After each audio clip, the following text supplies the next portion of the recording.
They said her footsteps could freeze a room when the millionaire's mother entered, conversations died, smiles vanished, and even confident people felt small.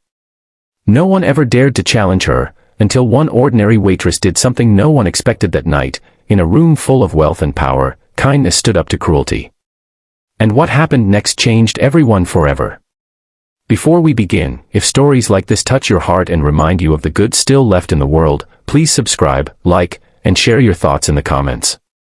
This is Kindness Lights, where one small act can light up 1,000 lives. The restaurant was one of the most expensive in the city.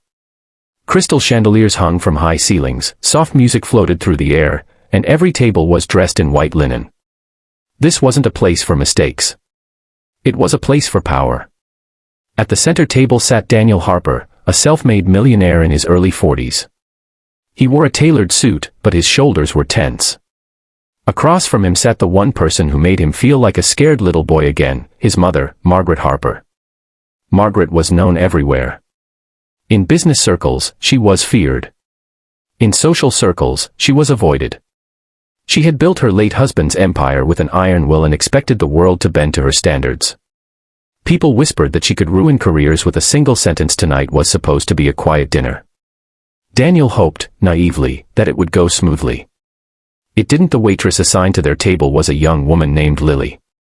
She couldn't have been more than 25. Her uniform was neatly pressed, her hair tied back, and her smile gentle but tired.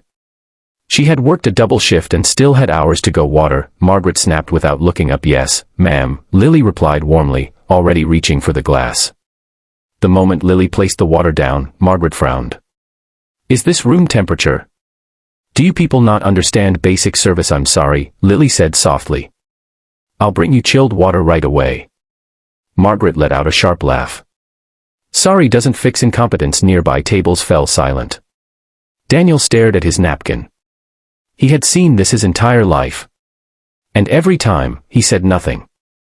Lily returned quickly with chilled water. Her hands shook slightly, but her voice remained calm. Here you are, ma'am. Margaret took a sip, then waved her hand dismissively. Too late. You've already ruined my appetite. Daniel finally looked up. Mother, it's fine. Please. Margaret turned her cold gaze on him. Don't tell me what is fine. Lily stood frozen for a moment, then quietly said, would you like a few more minutes with the menu? Margaret leaned back in her chair. I would like a different waitress. Someone competent. That was usually the end of it. Managers rushed in. Apologies were made. The waitress disappeared. But Lily didn't move. Instead, she took a slow breath. I'm sorry you're having a bad experience, she said, her voice steady now. But I'm doing my best. Margaret raised an eyebrow. Excuse me. Lily met her eyes. The room felt like it stopped breathing. I don't know what kind of day you've had, Lily continued. And I don't know what you've been through in life. But speaking to people like they're nothing doesn't make things better. Daniel's heart pounded. People gasped. Someone at another table whispered, oh no. Margaret stood up. How dare you speak to me like that, she said, her voice sharp enough to cut glass. Lily nodded slowly. You're right. I'm just a waitress. But I'm also a person. Silence. Lily's eyes glistened, but she didn't look away. My mom used to tell me that kindness costs nothing, but it can change everything. Tonight, I chose to be kind.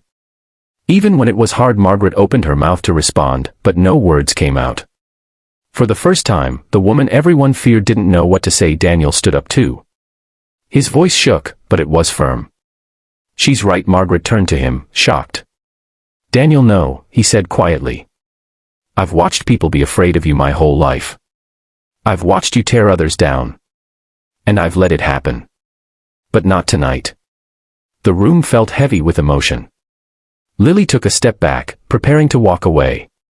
I'll get the manager, she said. Margaret suddenly sat down. No, she said. Everyone froze again.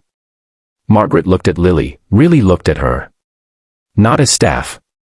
Not as someone beneath her.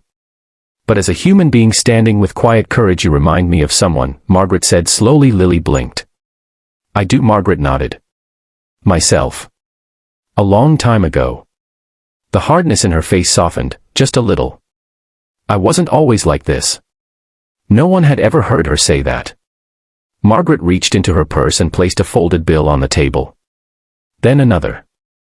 And another for the trouble, she said. Lily gently pushed the money back. Thank you, but I don't need that. I just needed respect. That moment broke something open. Margaret exhaled deeply, as if releasing years of weight. Sit, she said to Lily, surprising everyone. Just for a moment Lily hesitated, then sat at the edge of a chair. Margaret's voice was quieter now.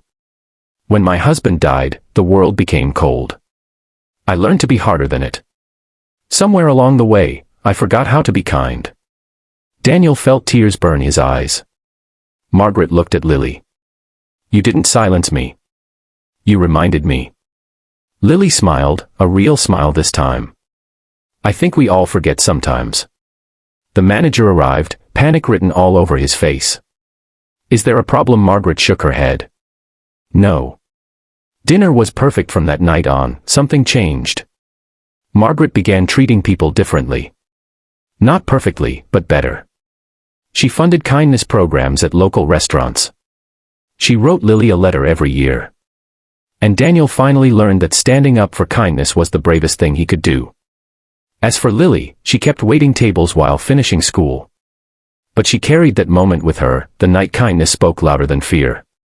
And everyone who witnessed it left that restaurant knowing one truth.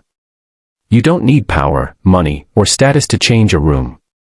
Sometimes, all it takes is courage and kindness. So if you ever feel small, remember this story. Because even the quietest voice can shine the brightest light. And that's how kindness lights the way.